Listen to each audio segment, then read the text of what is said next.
So I'm here with Kati Haycock, who's the CEO of the Education Trust and a leading advocate for education in the U.S. So I'm curious about how you view using data to tell a powerful story about what the education system currently is operating at. Sure.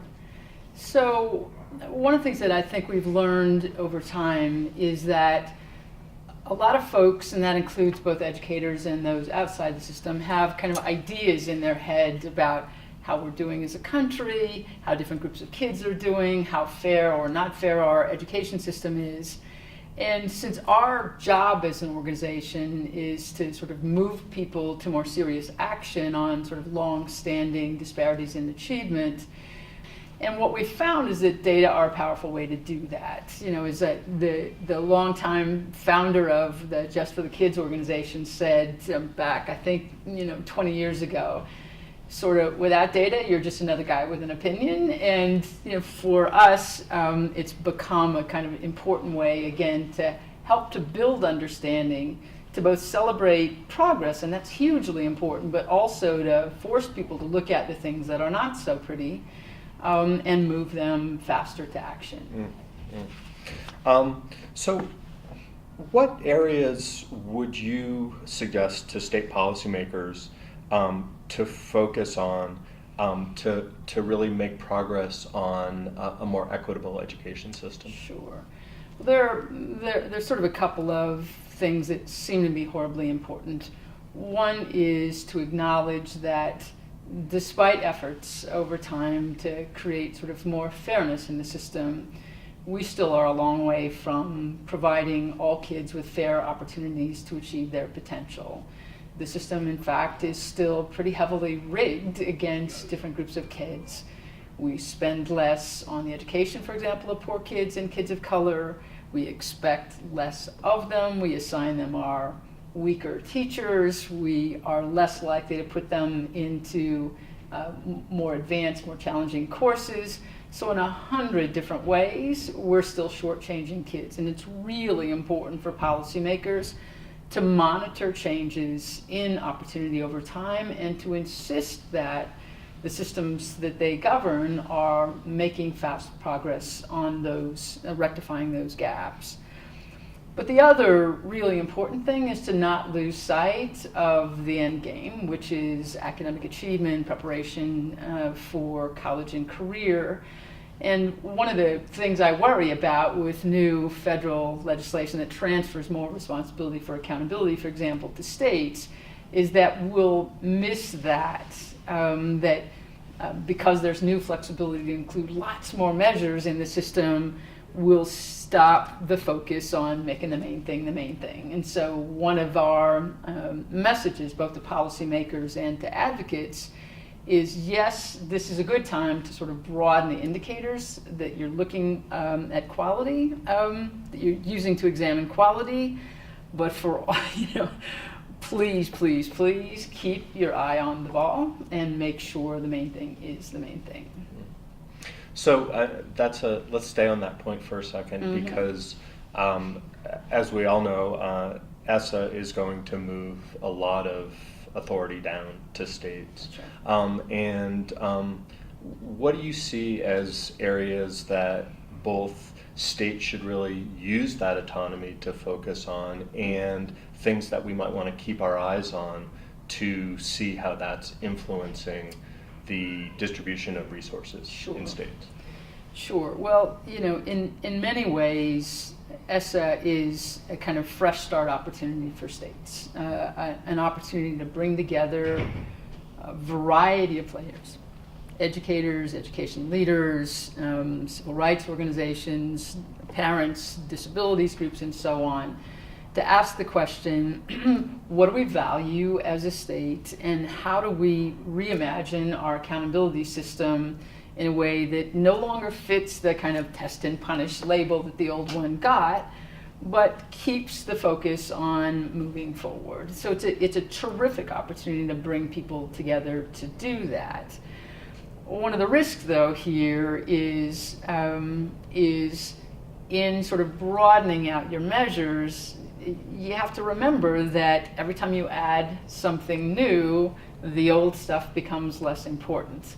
And so the really, the thing for us to watch here is whether we just sort of end up downgrading the importance put on achievement and preparation for college and for life, that we end up with no clear signals. Higher ed went through this stage where they said, well, gee, let's create new accountability systems for college presidents and let's make student success matter.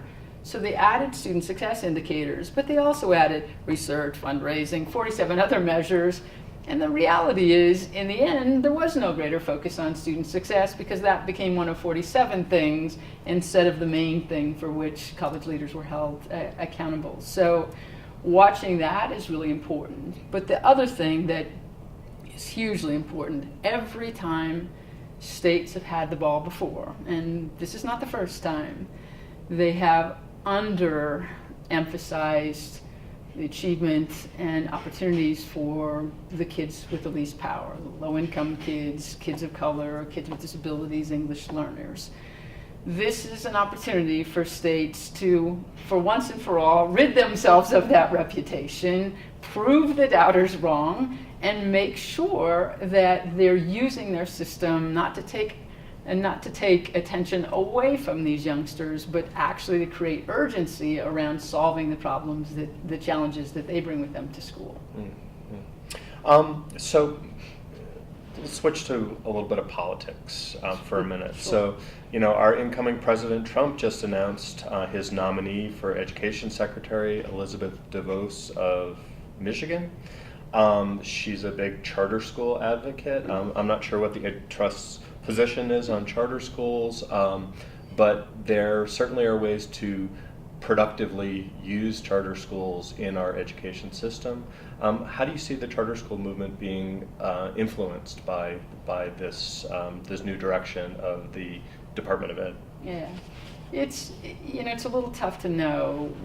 Certainly, the last several secretaries of education have been enthusiastic supporters of quality charters. John King himself is a founder of a very high quality charter school. Arne Duncan used the stimulus dollars to encourage states to lift the caps that they had put on charters. So having a charter supporter as a potential Secretary of Education isn't new in that regard. What I think is important to watch here, and again, we know too little at this point to be absolutely clear where she or the president wants to head, is what kind of charters, for whom, and with what kind of quality. Her track record is not strong on the accountability side. It is not strong on closing down weak, abusive charters. It is not strong on demanding anything of charters that are largely making money off kids and not educating them. So those are the things that I think those of us who believe that charters are an important part of public education in this country, but good charters are that important part, and that we need to be vigilant about seeing where this new effort is headed.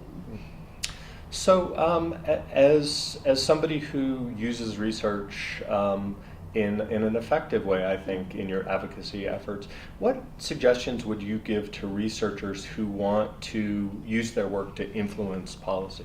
Okay, it's a question we get asked periodically, and I think I'm a little bit clear on what the answer isn't. The answer isn't, I think, for researchers to conclude every damn study they do with a chapter or a final page or a final 3 pages on implications for policy.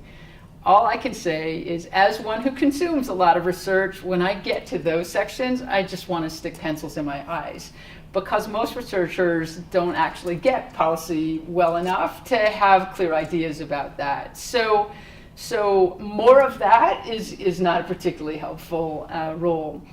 A couple things I think would be helpful. One is to make high quality research more easily accessible. It's an effort. We actually have two research departments, one in our higher ed shop and one in our K-12 shop, who are responsible not just for doing original research, which they do, but also for staying on top of trends in research. But that's a full-time job for a lot of people. Most organizations are not able to afford that. So one of the questions is, how could research become more easily accessible? And efforts sort of put into that, I think, would be helpful. There's sort of two other pieces of this that seem important. One is there need to be more collaboration around the questions that researchers are investigating, not always ones that just are appealing to them, but more often ones that are desperately important to either practitioners or to policymakers. And more conversations about that, I think, would be helpful, because you're far more likely to use results from research on questions that you think are important.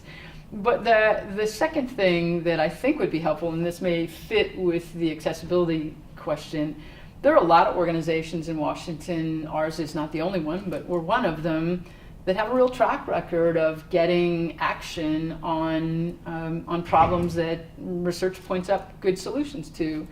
But to my knowledge, researchers don't seek us out. There aren't regular convenings in Washington for organizations that have a reputation of getting things done, and where researchers are sharing what they think are some of the most important findings from what they're learning. And I think more collaboration around what could we do with these new, powerful, repeated findings that this thing matters. And I, for one, would sort of relish more opportunities to do that. I, some years ago, got invited periodically to CPRE meetings where policy-relevant research was being discussed. Katie, thank you so much for your time. It was nice to talk. My pleasure.